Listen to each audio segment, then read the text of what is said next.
आणि तुम्ही केवळ गुरु शिक्षक असे नाही, तर तुम्ही संस्कार दूत आहात, संस्कार करणारे दूत आहात.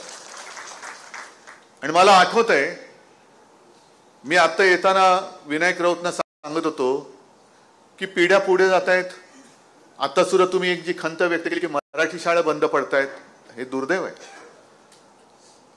पण शिवसेना प्रमुख म्हणा किंवा माझे आजोबा ज्यांचा उल्लेख आपण केला, प्रबोधनकार, या दोघांनाही 7वी मध्ये शाळा सोडावी लागली होती, कारण फी भरायला पैसे नव्हते.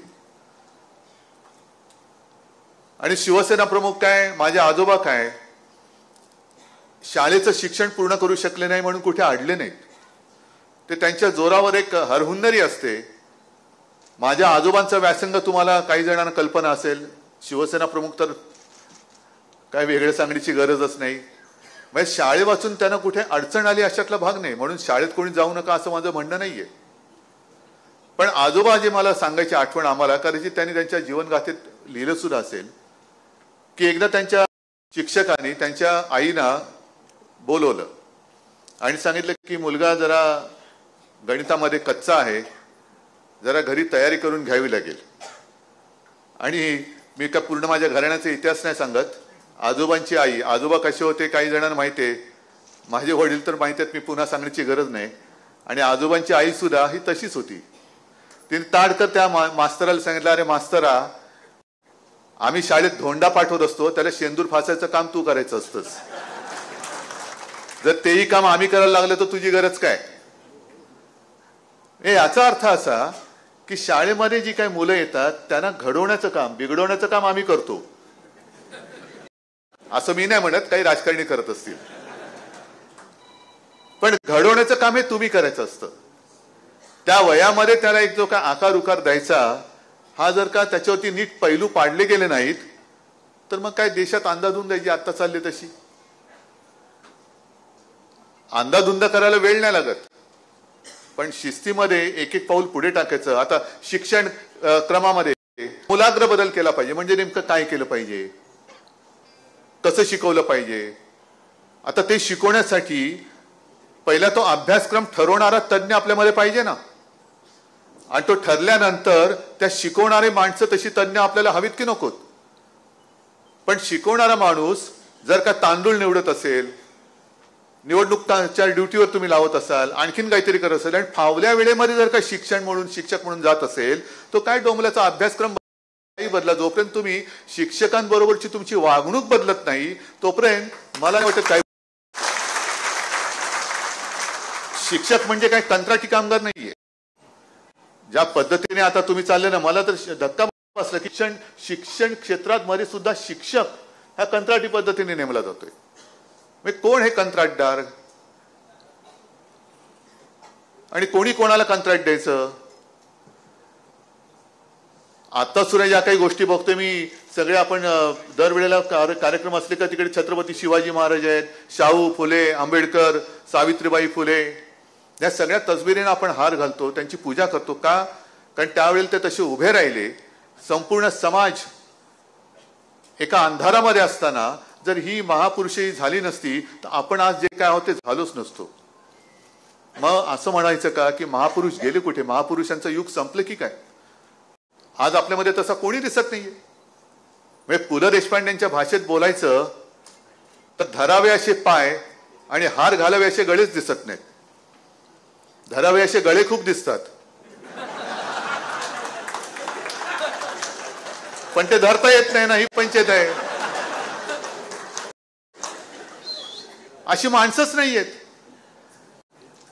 आणि मग आपण असं एक पद्धत आहे, कोणीतरी म्हटलं तर कोणीतरी असतंच की ज्या वेळेला ठेंगू माणसांच्या, ठेंगू म्हणजे बौद्धिक दृष्ट्या मी म्हणतोय, शारीरिक नाही, ठेंगू माणसांच्या लांब सावल्या पडायला लागतात, तेव्हा समजावं सूर्यास्त जवळ आलेला आहे. आज आपला देश सूर्यास्ताच्या दिशेने अशी भीती वाटायला लागते.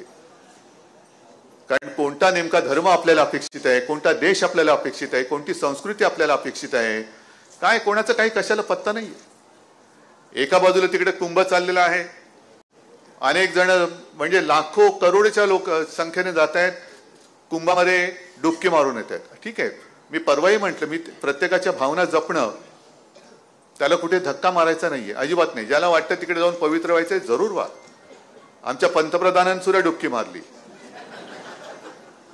पण एका बाजूला डुबकी मारल्यानंतर मला आज गणपती मंडळाच्या अध्यक्षांचं एक पत्र आलेलं आहे की एका बाजूला हा सगळा पवित्र सोहळा सुरू आहे, पण आता मागे गणेशोत्सव. आदल्या दिवशी नोटीस दिली गणपती मंडळांना की ज्यांनी पीओपीच्या मूर्त्या बनवल्या आहेत त्यांचं विसर्जन करायचं नाही. अरे, पंतप्रधान डुबकी मारतात आणि गणपतीचं विसर्जन नाही. हा काय प्रकार आहे? कोणतंही हिंदुत्व आहे? मी समजू शकतो की प्लॅस्टर ऑफ पॅरिसच्या मूर्तीनी जर प्रदूषण होत असेल तर शाडूच्या मूर्ती बनवा, ठीक आहे ना, बनवतो. पण शाडूची माती देणार कोण? पर्याय कोण देणार त्याला? अचानक मूर्ती बनवून तयार झाली, आरती, पहिली आरती, त्याचं आगमन होतंय आणि आदल्या संध्याकाळी जर का तुम्ही गणेशोत्सव मंडळांना नोटिसा देणार असाल तर मग नेमकं तुमचं हिंदुत्व तरी काय? तलावात विसर्जन करायला बंदी, काही ठिकाणी तर विसर्जित केलेल्या मूर्त्या बाहेर काढल्या. इकडे तर 2 माझे विभाग प्रमुख बसलेत. विनायकजी, तुम्ही मुंबईभर सगळ्या विभाग प्रमुखांना विचारा की त्यांच्या विभागात कुठे कुठे अशा मूर्त्या या नतरराष्ट्र सरकारने आणि पालिकेने या विसर्जनाशिवाय अडवून ठेवलेल्या आहेत. मग बघू पुढे काय करायचं, बघूया पुढे काय करायचं. कारण बोलायला खूप असतं, म्हणजे फार मोठी मोठी प्रवचनं द्यायला हे खूप चांगलं असतं. प्रवचन द्यायला जातंय काय, पण प्रत्यक्ष तू तसा वागतोस का? म्हणून आपल्यामध्ये जी एक म्हण आहे ना, बोले तैसा चाले त्याची वंदावी पावले. पण अनेक जण नुसतंच बोलतात आणि प्रत्यक्षात करतात विचित्र. आणि म्हणून रामकृष्ण परमहंसांना एका साधकाने विचारलं होतं की का हो गुरुजी, की काही लोक खूप छान बोलतात, खूप उंचीवरती नेतात आणि वागतात भलतच, असं कसं काय? मग त्यांना सांगितलं की बघ, लक्षात घे की निरभ्र आकाश असतं ना, त्या निरभ्र आकाशामध्ये घारी किंवा गिधाड खूप उंच उडतात, म्हणजे फार मोठी भरारी घेतात. पण एवढ्या उंचावर गेल्यानंतर सुद्धा त्यांचं लक्ष असतं ते जमिनीवरच्या कुजलेल्या सडक्या मासाकडे. तशी ही माणसं असतात की फक्त बोलतानाच उंचीवर जातात, प्रत्यक्ष काय करू शकत नाही. अर्थात हे मी कोणालाही उद्देशून बोललेलो नाही. तुमच्या मनात कोण आलं असेल ते तुमचं तुम्हाला माहित नाही. उगा कशाला कोणाची काय बोलायचं. पण ह्या सगळ्या जर का गोष्टी बघितल्या, आता दुर्दैव कसं आहे की शाळेमध्ये सुधारणा झाली पाहिजे. मुंबई महापालिकेच्या शाळा आपण सुधारले की नाही सुधारल्या जाऊन बघा तुम्ही. मुलांच्या पाठीवरचं दप्तराचं ओझं कमी करणं हे शिवसेना प्रमुखांचं स्वप्न होतं आणि साधारणतः 2014 साली ते मी केलं, जरूर केलं. पण हे सरकारने स्वीकारायला पाहिजे. पाठीवरती जे काय दप्तराचं ओझं असतं, रोज एवढी पुस्तकं, एवढ्या वह्या. मग मी एक कल्पना अशी केली की आता सगळं जे काही युग चाललेलं आहे, AI किंवा डिजिटल, आणखीन काय सगळं मोबाईलमध्ये येत आहे.